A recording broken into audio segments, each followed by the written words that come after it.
D&D number 3, Finding Home in Jesus' Name, Chapter 5. Joe Carter looked up as Charlie Stewart and his son Chaz walked in. He gave a friendly nod. Charlie, Chaz, what do you have?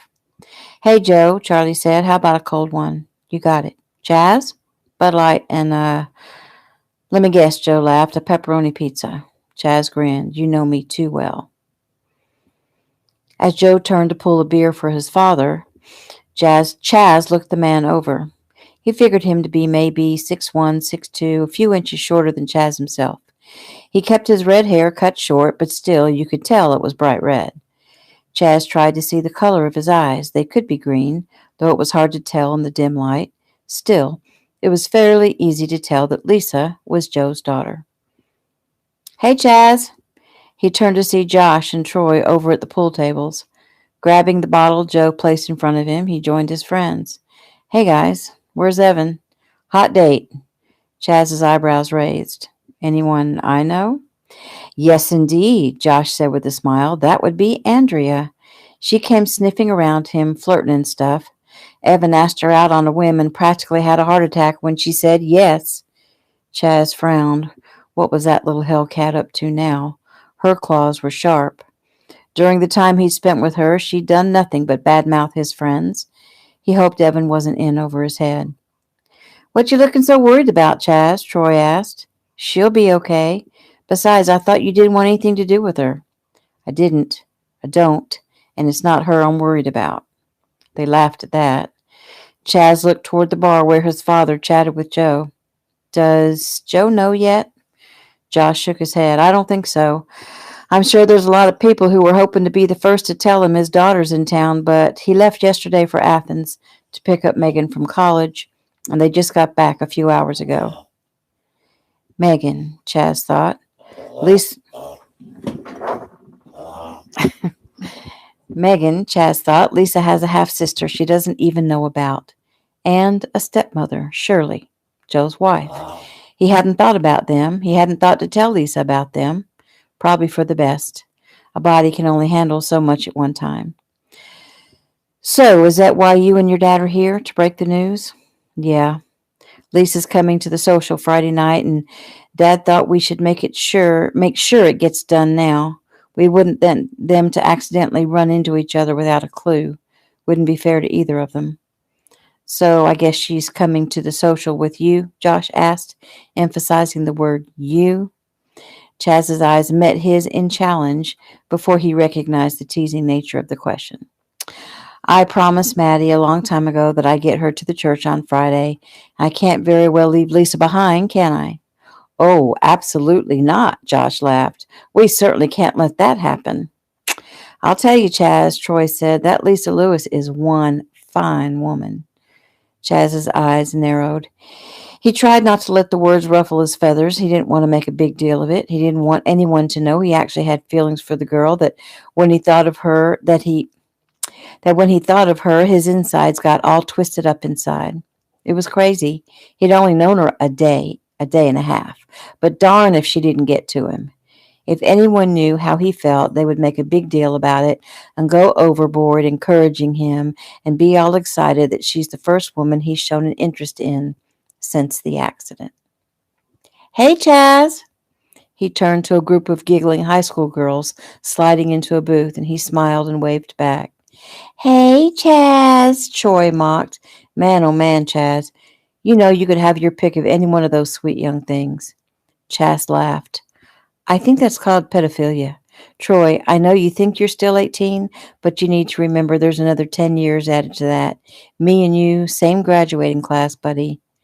Man, you're ruining my fantasies. Or I'm sure you'll come up with more, you degenerate. He looked toward the bar. Well, I guess I better get this over with. I got to get home and get some sleep. Besides everything else I've committed myself to, I'm running fences in the morning. He left them to join his father, and Joe placed a pizza in front of him as he sat. Thanks, Chaz said, grabbing a slice and stuffing it in his mouth with a sigh. Joe nodded, looking from father to son. So, to what do I owe this honor? Honor? Charles asked. Yeah, what brings two of the Stewart men to my place on a Wednesday night? Chaz was never one to beat around the bush, so he just came out with it as he devoured another piece of pizza. Actually, Joe, we came to give you some news. News, huh? Well, I hope it's good news. Usually everyone comes in here to tell me their troubles. It is good news, Joe. It's about your daughter. My daughter? Heck now, she's only been home a few hours. What's she gone and done now? Charlie stepped in. We're not talking about Megan. We're talking about Lisa. Joe's face paled. What do you know about Lisa? Has something happened to her? No, she's fine. We wanted to let you know that she's in town. How do you... Oh, she's at Maddie's? Chaz nodded. Joe stood silently as the information made its way into his brain. He turned away, and when he turned back, he had a look of determination on his face. Is Louise here too? No, Chaz said. Apparently Lisa and her mom are on the outs. I'll leave it up to Lisa to tell you about that. They had it out, and Lisa came here looking for Maddie. So you've seen her? She walked into the middle of my cattle crossing. What? Was she hurt? Joe asked anxiously. Well, not enough to keep her from cussing me out for letting my killer cows attack her. Joe smiled. Well, then she's feisty, huh? To say the least. Did she mention me? Does she want to see me? Joe, I had an interesting conversation with her this afternoon. She didn't know who you were. She didn't even know you lived here.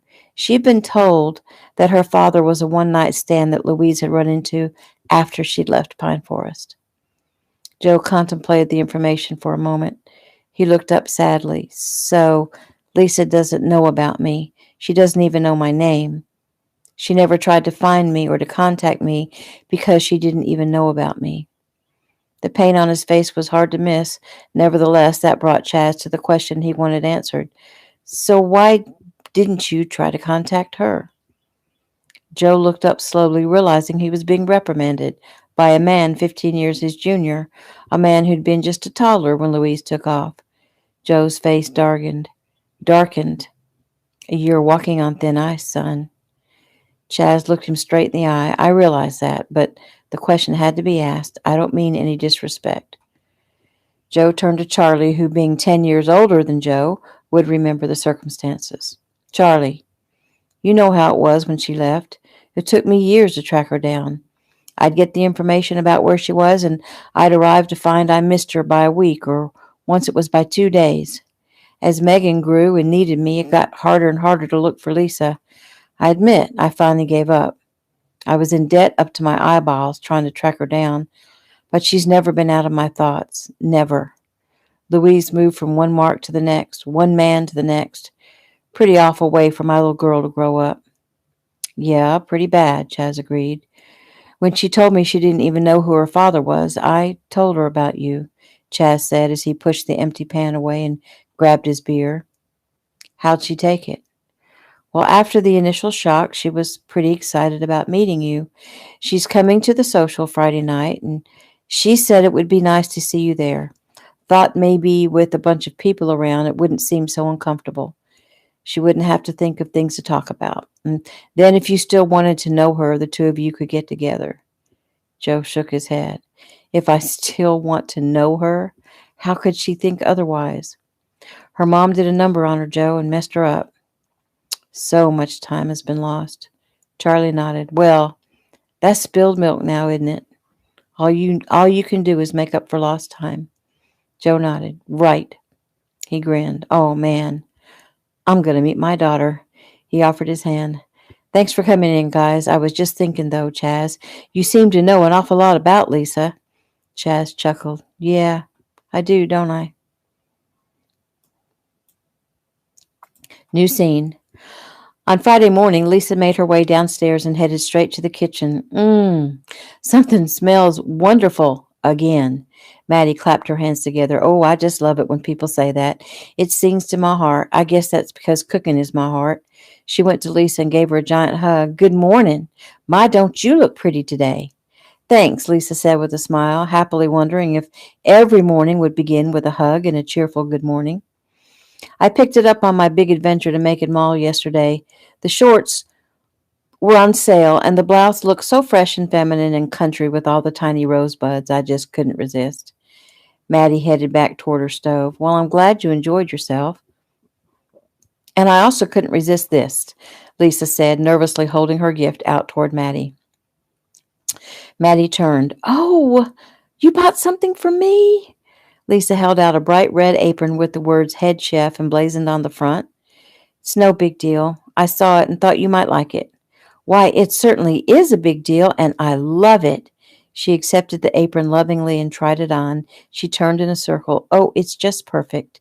She reached up to plant a kiss on Lisa's cheek. Lisa could feel her face flush. This was a lovely feeling, she decided. The only time she'd ever given a gift to Lou was back in kindergarten. The memory was still clear as a bell. She had made a Mother's Day card at school. She'd been so careful to form each word perfectly, knowing how Lou demanded perfection, even from a 5-year-old. And when she'd given it to her mother, she'd been laughed at, and the card was used that day as a coaster for Lou's drink. Lisa swore she would never put herself in that position again, and she hadn't. Not until Glenn. How could she have known that getting engaged to Glenn would give her mother the opportunity to hurt her once more? Her mother had found a way to make her feel small and worthless all over again. Maddie turned back to finish breakfast just as Lisa heard the sound of tires crunching on the gravel, and her heart raced. She admitted she looked forward to seeing Chaz again. He was an eye-catching specimen of a male, rough and rugged, tall and well-muscled. The memory of his kiss 2 days ago lingered in her mind and on her lips, uninvited as it may have been. She headed toward the front door with a smile on her face, but when she opened the door, her smile faded. Glenn was leaning in the window of a cab, paying the driver. 2 pieces of luggage sat by his feet. She stepped out onto the porch and closed the door behind her. What are you doing here? Glenn waved at the driver as he drove away. Nice guy. Typical Southerner, though. What is that supposed to mean? Stupid. I haven't met a Southerner yet who wasn't a dumb hick. Glenn, you are a pompous, arrogant moron. I am not going back, and, she pointed to his luggage, you're certainly not staying here. He turned with a pleasant smile. You're right, I'm not. Pulling a set of keys out of his pocket, he pointed them at the red Corvette. The car beeped and the doors unlocked. Lisa rushed down the steps. What are you doing? Where did you get those keys? He shook his head. I think that Southern thing has already rubbed off on you. Come on, Lise, use your brain. He lifted his luggage and headed toward the passenger side of the car. She ran after him. You're not taking my car. Oh, on the contrary, I am. Besides, it's not your car. It is mine, and you're not taking it. She planted herself in front of the door. Standing calmly, he eyed her. Look, don't make me hurt you. Even though after what you did last Friday, I owe you. Now move. Go to hell. Sighing, he set the luggage down and grabbed her by the wrists. She gasped as he swung her around and threw her onto the gravel drive. Before she could rise, he had the door open and the luggage thrown in. As he headed for the driver's side, Lisa jumped up and opened the passenger door, grabbed a suitcase, and flung it as far as she could. Stop it, Lisa. He ran around to her as she tried to pull the second case from the car. Grabbing her from behind around the waist, he carried her, kicking and cursing, toward the house and dumped her unceremoniously on the steps. He hurried to gather his bag. New scene. Chaz opened his cell phone. Good morning, Miss Maddie, and how are you doing this bright sunny day? Oh dear, Chaz, where are you? Actually, Bibi and I are on your property down by the creek. I was looking for some nice stones to use on your terrace garden. I think Chaz, we've got trouble. There's a man. Just come. Hurry. I'm on my way. Gathering the reins, he threw himself onto Bibi's back and kicked her sides. Leaning forward, he talked to the chestnut mare. Come on, girl. Give it all you got. We got at least a mile to cover. New scene. Lisa charged Glenn before he could get back to the bag she'd thrown into the driveway. Deciding to go for the keys in his hand, she gripped his arm, lowered her head, and bit into his thumb. He let go of the keys, and she grabbed them and took off, but he caught her easily. He wrestled her down to the ground and tried prying her hand open. Let go of the keys, Lisa. No! He slapped her. You leave her alone! Glenn looked up to see a tiny lady coming down the porch steps, rolling pin held high in the air. He rose and planted his foot across Lisa's arm and waited for the old bat to get near enough. As she did, he grabbed the rolling pin and tossed it across the front yard, keeping his foot on Lisa's arm. Grams! Lisa screamed from where she was pinned to the driveway. Go in the house! You get inside right now! Glenn ground his foot against Lisa's arm until she cried out. Then quickly he bent down and grabbed the keys from her weakened hand. He started again to gather his bag from the drive when Lisa lunged at him. This time he grabbed her by the shoulders and shoved. She fell, her head snapping back. Stunned, she struggled to get her feet under her. He used the time to quickly gather his bag and throw it in the car. He was headed for the driver's side when Lisa gave a last-ditch effort. Jumping on his back, she tried to put a chokehold on him, but he'd had enough. He turned and slammed her against the side of the car. Once, twice, her hold loosened and she slid down. Yet she wasn't ready to quit, and when she reached for him again, he grabbed her, held her away from him, and backhanded her with all his might. Lisa flew backward, landing on her backside just behind the car. Stupid little girl, he spat. I owed you that. He jumped into the car, marveling at how good it had felt to hit her, and was realizing he wanted to do it again. But there was no time. Maybe he'd make arrangements to come back sometime and take care of it properly. She'd made him look like a fool, pulling a gun on him, breaking off their engagement, bloodying his nose. Yes, he'd definitely have to schedule some time to make her hurt. While Lisa struggled to sit up, the engine roared to life. He threw the car in gear and took off, spewing rocks and gravel in his wake. New scene. Chaz raced toward the house. He could see Lisa out by the car, fighting with a man. He saw her jump on his back. He saw him slam her against the car. He saw him hit her. He saw red. He wanted to kill. 2 seconds after the car pulled away, Chaz threw himself from Bibi's back and landed next to Lisa where she sat on the drive. Before he knelt to see to her, he pulled out his cell, spoke into it briefly, and pocketed it. Squatting down, he peered at Lisa's face. There were no tears. She seemed extremely calm. Maddie leaned over from the other side, and slowly Lisa looked up at Chaz. He took my car. I see that, Chaz said gently. He won't get out of the county. I've notified the sheriff's department. It's my car. Uh-huh. I hate that son of a... Oh, sorry, Grams. What say we get you inside, Chaz asked. No, I think I'll just sit here a little while. But Lisa, Maddie said, you're bleeding. She looked slowly up at her grandmother. I am? Raising a trembling hand to her head, she brought it down, covered with blood. Blankly, she looked toward Chaz. I'm bleeding, Doc. Recognizing the symptoms of shock, he scooped her up into his arms. Yes, you are. We'll just go inside and fix you up.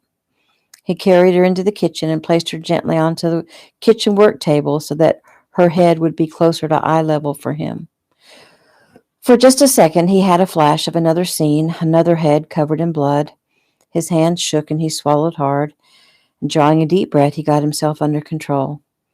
Maddie rushed around, gathering clean towels and a basin of warm water. She placed those next to Lisa on the table.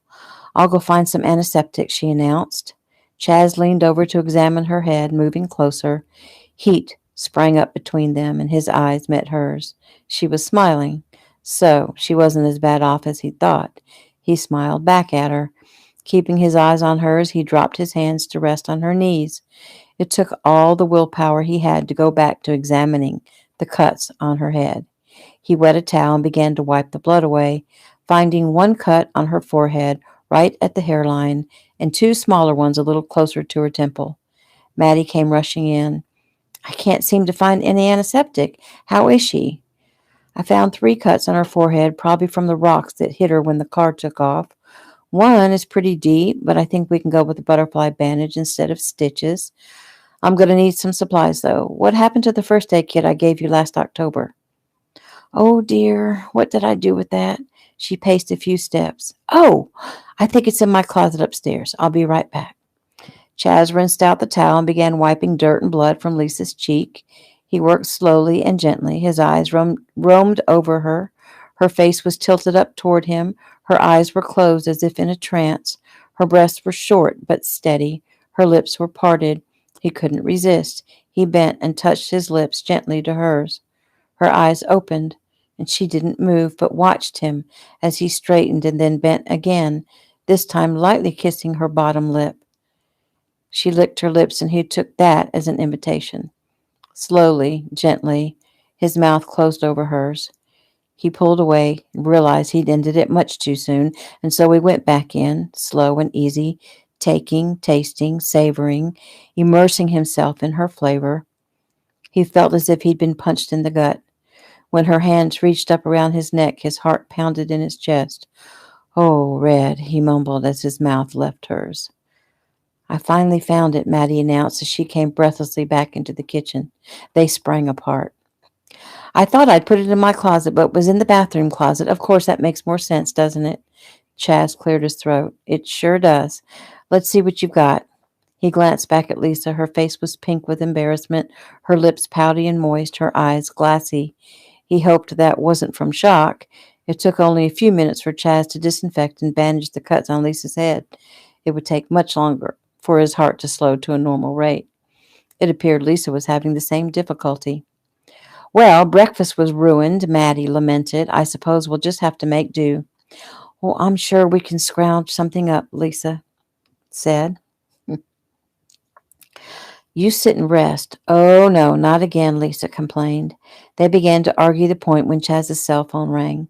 He spoke for several minutes before he ended the call, and he looked up to find all eyes on him. "Well?" Lisa demanded. He sighed. "Well, it appears the car wasn't in your name." "Not in my name? How could that be?"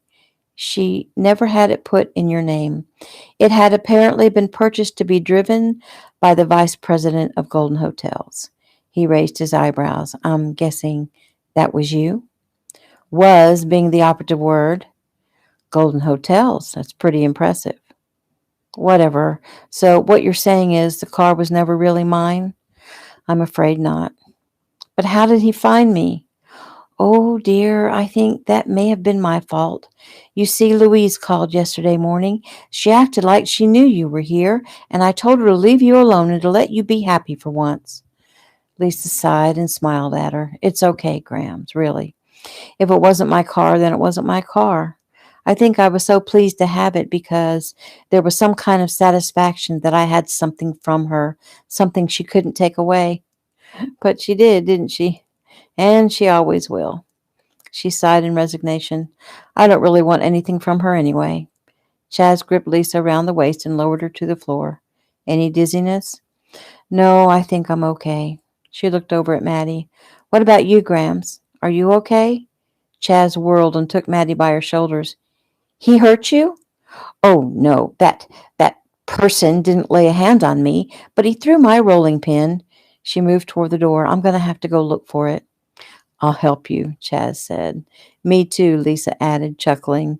"You should have seen Grams waving that rolling pin in the air like a knight come to save me. Now that it's over, I can say it was pretty comical." Chaz sighed. "I wish I'd been here to see it. I wish I'd been here to help. Legally, he may have been able to get to the car, but not before I'd kicked his butt." Lisa smiled. "And I would have loved to see that." They headed for the front yard. "Oh, Lisa," Maddie lamented, "just look at your new clothes." Lisa looked down to find blood all over her shorts and blouse. She sighed. "That's the second outfit since Tuesday that I've ruined with blood. I guess I'll have to do some more shopping. But I can't, can I? I have no transportation, and I left my laptop at the office in L.A. Grams, you don't happen to have a computer hidden around here somewhere?" Graham smiled. "No, dear, but I've always wanted to learn how to use one." "Well, I'll have to fix you up with that," Lisa said mentally, adding it to her list of things to do for her grandmother. She turned to Chaz, who was lifting the rolling pin out of a bed of begonias. "Chaz, do you think I can talk you into giving me a ride into Macon to buy a car?" "Well, I can't get away until next week, but I definitely think we can strike some kind of bargain," Chaz said, with a gleam in his eye. Lisa started giggling. "What's so funny?" Chaz asked. "The gas gauge in the car is messed up. It registers a quarter tank when it's empty. So Glenn's going to run out of gas. She laughed again. And he's a slow learner, so it'll happen at least twice. New scene. Marcus lowered the binoculars and tucked them away in his saddlebag. Well, now, that was quite a scene, he thought. I wonder who the dude is that took the car, and I wonder just how close Chaz is to Joe's long-lost daughter. Couldn't be that close, since she's only been here 3 days. Who would have guessed Joe's daughter would be such a looker? Looks like I'm going to have to put in a claim. No way will I stand aside for that overgrown cowboy. And that is the end of chapter 5.